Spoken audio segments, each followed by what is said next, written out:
Eh bien, avec ce mot d'introduction, je voulais apporter le témoignage, et je veux qu'il soit très clair qu'il y a un détail que je partagerai uniquement avec vous. Je ne dirai cela nulle part ailleurs. Monte Tabor est ma famille et vous saurez s'il est temps de pleurer. Quand je suis arrivé il y a 14 ans, sans aucun parent, vous m'avez accueilli. J'ai une grande affection pour chacun de vous. Je sais que je suis un peu absente avec mon mari, non? Nous devons créer la honte et rassembler davantage. Mais je veux dire que j'ai du respect, de l'estime et une grande affection pour cette congrégation. Donc, ce que je vais dire ici est juste pour vous. Je ne parlerai pas ailleurs, amen, très cher? Je mets quelques points ici pour que vous puissiez comprendre ce que Dieu a fait dans ma vie, son plan. Même après la souffrance, même après le chaos que vivait le peuple d'Israël, le Seigneur avait un plan pour l'avenir dont je ne savais pas combien de temps il faudrait pour se réaliser. Mais, à son époque, selon sa volonté souveraine, cela s'est réalisé. Je pense qu'il est intéressant que nous nous souvenions également ici de cette souveraineté de la volonté de Dieu, que nous ne comprenons souvent pas. Il ne sert à rien. Là, dans Isaïe, chapitre 55, le Seigneur déclare par l'intermédiaire du prophète, « Mes voies et mes pensées sont bien plus élevées que vos pensées. » Dans Romains, chapitre 11, lorsque l'apôtre Paul chante au Seigneur, il dit, « Qui a connu la pensée du Seigneur ?» Dans d'autres traductions, « Qui peut sonder ou discerner la pensée de notre Dieu ?» Dans les Proverbes, chapitre 16, vous vous souvenez du sage Salomon lui-même disant, « L'homme qui est une machine planifie beaucoup de choses dans son cœur, mais c'est Dieu qui détermine son chemin, tous ses pas. » Ainsi, Dieu contrôle totalement nos vies. Il contrôle totalement nos décisions et nos émotions. Moi, Néhara, j'ai pensé pendant un moment que ce n'était pas tout à fait ça. Mais aujourd'hui, dans la pratique, je peux comprendre qu'en fait, comme Paul l'explique dans Romains 12, la volonté de Dieu est bonne, parfaite et agréable. La volonté souveraine de Dieu est meilleure que ma volonté. Le temps de Dieu est également meilleur que votre temps et votre anxiété. Apprenons à nous reposer dans le Seigneur. C'est ce que Dieu m'a enseigné pendant cette période. En bref, je viens de souligner quelques points pour que vous compreniez. Je suis allé en Israël en 2009 et, après cela, j'avoue que je n'ai pas pensé à avoir d'enfants. Les années ont passé et je suis allé à l'université. Après avoir fini, j'ai pensé, maintenant, essayons d'avoir un bébé. En 2015, j'ai subi ma première perte. En 2016, j'ai subi la deuxième perte. En 2017, le troisième. En 2018, le quatrième. En 2019, je ne suis pas tombée enceinte. En 2020, l'année dernière et l'année avant-dernière, j'ai subi la cinquième défaite. Mais, dans toutes ces pertes, quelque chose que le Seigneur m'a pris, il l'a remplacé, en mettant quelque chose de lui-même. Le Seigneur m'a appris et fait mûrir beaucoup de choses au cours de mon cheminement de foi avec lui. J'en ai déjà parlé ici et je ne m'étendrai pas là-dessus. Je veux parler de ce que Dieu a fait à travers ma fille Anna. À partir de 2017/2018, le Seigneur a commencé à susciter de nombreux prophètes. Frères, j'ai rêvé que vous ayez une fille, Néhara. J'ai rêvé que tu avais une fille. J'ai rêvé que tu étais enceinte. Et je n'arrêtais pas de penser, ô Jésus, Ne me trompe pas, Néné, me trompez pas, mais j'ai gardé cela dans mon cœur. Ainsi, beaucoup de gens de l'extérieur ne comprennent pas le cœur et l'espoir d'une mère. J'étais censé abandonner, non? 5 défaites de suite. Mais je ne sais pas comment l'expliquer, il y avait un peu d'espoir. Comme le Seigneur l'a dit par l'intermédiaire de Jérémie, je donnerai cette espérance. C'est Dieu qui donne, car si cela dépendait de circonstances favorables, elles ne seraient pas toujours positives pour nous. Mais c'est le Seigneur qui sème la graine de l'espérance. J'ai entendu beaucoup de paroles qui pourraient m'emprisonner en captivité, comme cela s'est produit avec le peuple d'Israël. Mais le Seigneur suscitait les gens, comme il a suscité Jérémie, pour apporter une parole d'encouragement, d'espérance, de foi et de promesse. Voici le texte organisé sans réduction, pour son peuple, renouvelle l'espérance et dit que l'âme a un avenir. Ne t'attache pas à la douleur et à la souffrance d'aujourd'hui, mais plutôt à demain. Quand j'ai pensé à abandonner, Dieu a suscité quelqu'un, un prophète, même d'une ville que je ne connaissais même pas, et j'ai dit, tu vas avoir une fille, je te vois enceinte. Et ainsi, le Seigneur nourrit cette espérance dans mon cœur. En 2020, au début de la pandémie, nous avons organisé un camp. Je ne sais pas si quelqu'un de la congrégation a participé, mais les cieux sont témoins de ce que je vais dire. Il y avait des jeunes là-bas et samedi soir, Dieu a utilisé le pasteur Jovan, celui qui administrait les baptêmes du Saint-Esprit. Il a commencé à être utilisé par le Seigneur et a dit, « Écoute, je ne connais pas le désir de ton cœur pour un autre fils, mais le Seigneur te dit qu'il te donnera une fille, parce que c'est le désir de ton cœur. » Il sera utilisé entre les mains de Dieu sur cette terre et sera la confirmation du ministère de Clepson. J'ai oublié cette prophétie. 2 mois plus tard, toujours en pleine pandémie, je suis tombée enceinte. J'avais une foi si grande que jamais auparavant. J'ai traversé le 1er mois et cette peur a commencé à me frapper. Mon Dieu, est-ce que ça va aller maintenant? Nous avons passé le 2e, 3e, 4e mois de grossesse. Ensuite, j'ai eu un saignement et, lors d'une échographie de routine, le médecin m'a dit, il n'y a plus de battement de cœur. J'ai tenu bon, retenant mes émotions, mais quand je suis montée dans la voiture, j'ai commencé à pleurer. J'ai demandé au Seigneur, encore une fois, « Seigneur ?» La rébellion a essayé d'entrer dans mon cœur, je ne voulais plus y croire. Mais ensuite quelque chose de différent s'est produit. Lorsque le médecin a dit qu'il n'y avait plus de battements de cœur, la foi a envahi Clepson. Il m'a encouragée et j'ai décidé, je vais prier. Je me suis enfermée dans la pièce et j'ai prié jusqu'à la nuit, demandant à Dieu de ressusciter le bébé.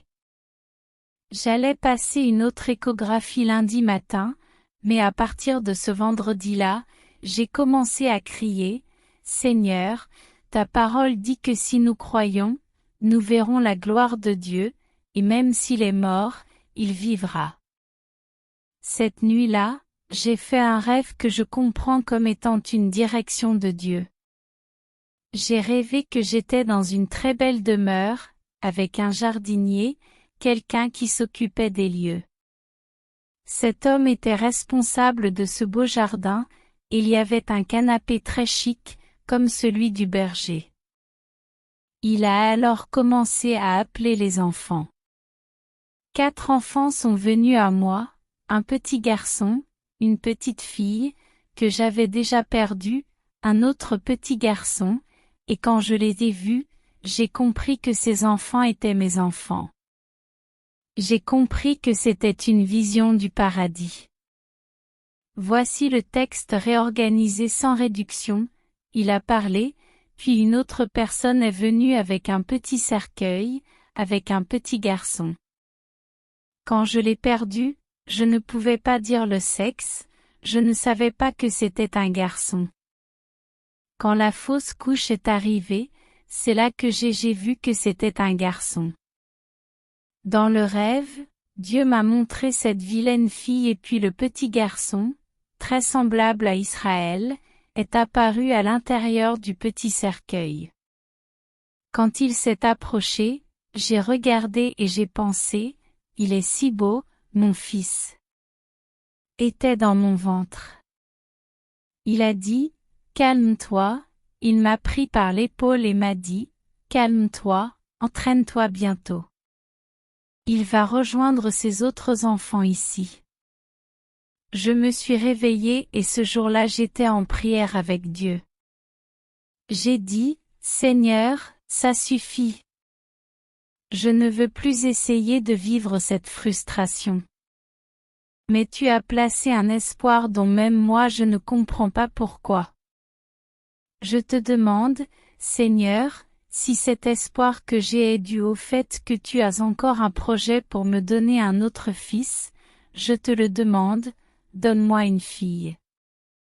Et si tu me donnes une fille, je te rendrai missionnaire. Seigneur, je te créerai différent, je te renouvellerai. Aujourd'hui, je peux parler, j'ai parlé ainsi dans la prière. Seigneur, je voulais Israël avec beaucoup de divertissement, mais elle sera différente, elle sera sélective dans sa vie, dans ce qu'elle fera. Je l'ai déjà dit de cette façon, non, pas cette affaire de magasin de photos. Tout sera différent, ce sera une fille pour le royaume, incline au royaume, Seigneur. Je veux qu'elle soit missionnaire dans ton royaume, et je m'engage, Père, à l'Y placer et à l'Y accueillir depuis qu'elle est enfant. Je l'ai dit ainsi, Monsieur, je ne mange pas de serpent, je ne mange pas d'alligator, je ne mange pas de tête de singe, je ne vais pas mentir. Ma psychologie ne me permet plus de manger. Je ne sais pas si tu manges du turu, si c'est bon, mais je n'en mange pas. Mais j'ai prié ainsi, Seigneur, je ne mange pas, mais je vais emmener cet enfant dès son plus jeune âge pour qu'il s'y habitue. Elle mangera tout ce qui est nécessaire pour ne pas avoir de fraîcheur et ainsi grandir et servir ton royaume. Même dans les difficultés, Seigneur, je ne peux pas plier le cœur de l'homme, mais je ferai ma part. Que le Seigneur tourne son cœur vers toi.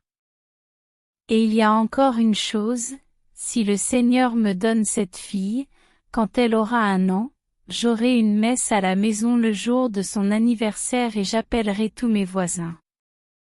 Je parlerai du Seigneur à ces gens. Et si le Seigneur me donne cette fille, cher Père, me confie la vie et m'aide à l'élever selon tes voies, pour l'œuvre missionnaire, je demande aussi que le Seigneur mette en elle la flamme, l'audace et le courage que tu as donnés. À mon mari, Kleberson.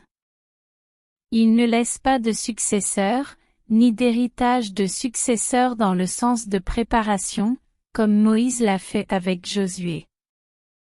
Mais, Seigneur, puisses-tu, cher Père, donner à Anna une continuité sous ton onction. Et je ne me souvenais pas de la prophétie du pasteur Jovan, qu'il a dite.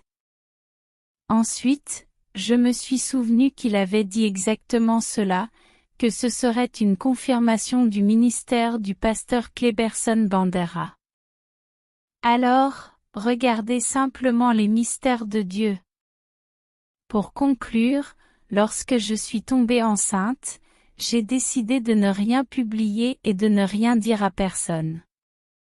Peu de gens le savaient. Tous ceux qui me voyaient étaient surpris. « Waouh, tu ne me l'as pas dit !» Eh bien, peu de gens le savaient. J'ai fait cela parce que c'était la direction de Dieu d'être plus réservé. Pourtant, le temps passe, quand j'ai découvert que j'étais enceinte. Je vais sauter cette partie. Quand j'ai appris que j'étais enceinte, une conférence avait lieu avec le pasteur Jab de Al-Ankar, là-bas à Jérusalem. Je pense que tu te souviens, quelqu'un y est allé ce jour-là. J'ai découvert que j'étais enceinte peu de temps après avoir perdu un bébé. En 2021, je suis tombée enceinte. Lors du test de grossesse, je l'ai montré à mon mari. Il s'est mis à pleurer et a dit, « Oh mon Dieu, encore? Allons-nous encore perdre ?» Après le traumatisme de 2020, lorsque nous avons prié, nous avons fait des vœux au Seigneur, mais nous avons quand même souffert. À ce moment-là, je lui ai dit, « Maintenant, va, mon amour, car nous avons beaucoup de Dieu dans cette maison. Je ne suis plus un garçon, je suis un prophète, et je dis que cette fois, va au nom de Jésus. Sortez, Satan. » Malgré ma foi, il n'était toujours pas cru, mais j'ai insisté. Nous sommes donc allés à une conférence. Je n'avais pas envie d'y aller, échevelée et désolée, pensant que j'allais encore perdre le bébé. Quand je me suis assis, au bout de 20 minutes, Kleberson, qui était dans la tribune, m'a appelé. J'étais en colère, parce que je savais qu'il voulait que j'aille de l'avant, et j'étais complètement foirée. Lorsqu'il s'est approché, il a appelé le prêtre Josimar et lui a dit, « Dis-lui ce que le Seigneur vient de me dire. » Josimar s'est tourné vers moi et m'a dit, « Te souviens-tu qu'il y a 4 ans, j'ai posé ma main sur ton ventre et j'ai prié pour toi? Eh bien, le moment est venu pour que la promesse s'accomplisse. Le Seigneur te donnera une fille, et elle sera missionnaire dans l'œuvre de Dieu. Cette fois, le Seigneur dit qu'il tiendra bon, et je la vois déjà formée, parfaite, pour l'honneur et la gloire de Dieu. » Incrédule, j'ai répondu, « Seigneur, ne me trompe plus, ne me trompe pas, Jésus. » J'ai commencé à pleurer et je n'ai même pas pu prêter attention au message du pasteur Jab. J'ai passé ma grossesse dans la prière, demandant à Dieu de ne pas me tromper. Les mois ont passé et lorsque j'ai atteint le 8e mois, lors de mon avant-dernier rendez-vous, le médecin m'a dit qu'il faudrait accoucher à 37 semaines. Les médecins connaissaient mes antécédents et ont recommandé le retrait, par mesure de sécurité. Je voulais un accouchement naturel, mais je savais qu'en raison des circonstances, il serait préférable de recourir à une césarienne. À ce moment-là, j'étais bouleversée, mais je me suis souvenue d'une prophétie datant de 2 mois plus tôt, donnée par la prédicatrice Mariana. Elle a dit, « Le Seigneur vous dit que cet enfant naîtra avant 40 semaines. N'ayez pas peur, car Dieu vous délivrera. » Je ne me souvenais pas de cette prophétie, mais j'ai commencé à me sentir en paix et j'ai appelé le médecin pour programmer la césarienne pour la semaine suivante. Après avoir retiré les points de suture, le médecin m'a révélé que je souffrais d'une maladie appelée acreta placentaire, dans laquelle le placenta envahit l'utérus, provoquant de graves complications. Cela n'a fait que confirmer que la délivrance de Dieu était bel et bien à nos portes. Aujourd'hui, je regarde ma fille et je vois l'accomplissement de la promesse de Dieu dans nos vies. Voici le texte organisé sans rétrécir. Le 8e mois, je suis allé prêcher à São Geraldo do Aragaia. Même si j'avais peur de perdre à nouveau, je suis resté ferme, croyant en la promesse de Dieu. Le Seigneur a suscité le président de la congrégation, une personne qui ne connaissait même pas mon histoire, à l'intérieur de São Geraldo do Aragaia. Elle a posé sa main sur mon ventre et j'étais enceinte d'environ 6 mois. Puis elle dit, ainsi dit le Seigneur, sœur missionnaire Néara, tu auras le plaisir de prendre soin, le Seigneur dit que tu auras le plaisir d'échanger, le Seigneur dit que tu auras le plaisir de créer. Ayez peur, car il vous donnera cet enfant. Elle n'a tout simplement pas mentionné que je me coucherais tôt le matin, mais ce n'était pas une raison pour se plaindre. Le fait est que le Seigneur a fait tout cela, tout ce que j'ai résumé ici, et puis la chose la plus extraordinaire s'est produite, et c'est le dernier point que je partagerai. Ce prophète que j'ai vu à Jérusalem, quand j'ai découvert que j'étais enceinte, est revenu 3 fois ce jour-là, pendant la dernière période où j'allais accoucher à la réunion des pasteurs. De la première à la dernière rencontre, quand je l'ai vu, j'ai eu la chair de poule. Je suis Avelino. Finalement, je l'ai vu ainsi, ma chère, mais sérieuse. Il est arrivé et m'a pris la main, tu te souviens de moi? Et j'ai pensé, comment pourrais-je ne pas m'en souvenir? Car le Seigneur avait dit que mon bébé naîtrait.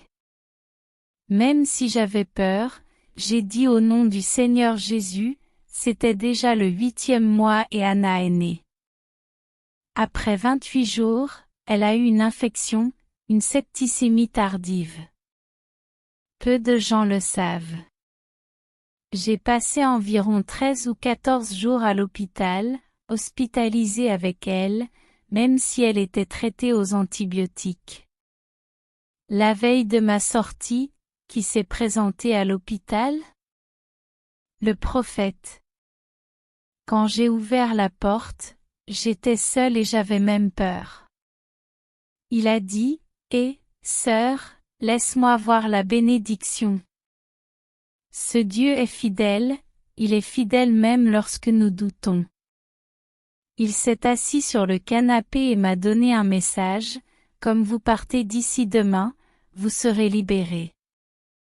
Choisissez un samedi car je voyage toute la semaine.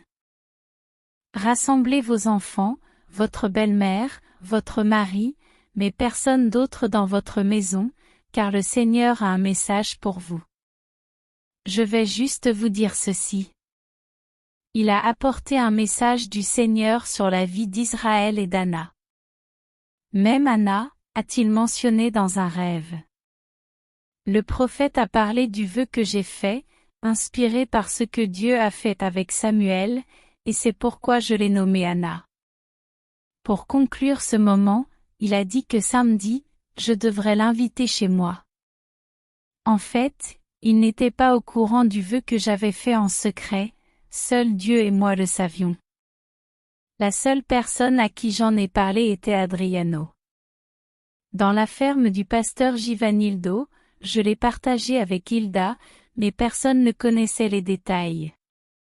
Quand il est rentré chez lui, il a attrapé Israël et lui a dit, « Vous pensez qu'Israël a un ministère dans l'Église, mais tout sera différent pour vous. Le Seigneur fera prospérer cet enfant et le bénira. Toi, Israël, tu seras semeur dans le royaume de Dieu. » Il a commencé à dire tant de belles choses, et Israël, qui avait besoin de renouveau, s'est mis à pleurer en recevant ces paroles. Le prophète a également dit, Anna est ici. Le pays où le Seigneur dit qu'elle ira. Il a montré un pays d'Afrique, un continent avec des enfants dansant dans une vidéo diffusée.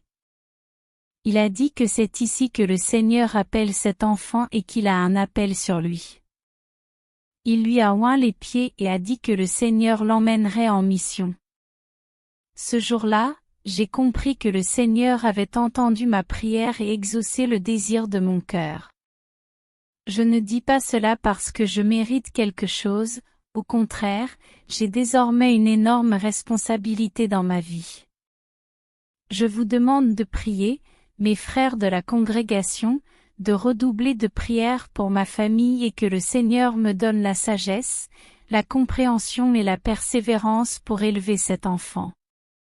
Les voies du Seigneur sont pour vous d'incliner votre cœur chaque jour de votre vie et d'accomplir sa volonté pour l'honneur et la gloire de son nom. C'est le témoignage. C'est ce que Dieu m'a fait, car dans Jérémie, au chapitre 29, verset 11, il dit, « C'est moi qui connais les projets que j'ai pour vous, dit le Seigneur, des projets pour vous faire prospérer et non pour vous faire du mal, prévoit de vous donner de l'espoir et un avenir. Alors tu me crieras et je t'écouterai. » J'aimerais que vous vous leviez, s'il vous plaît.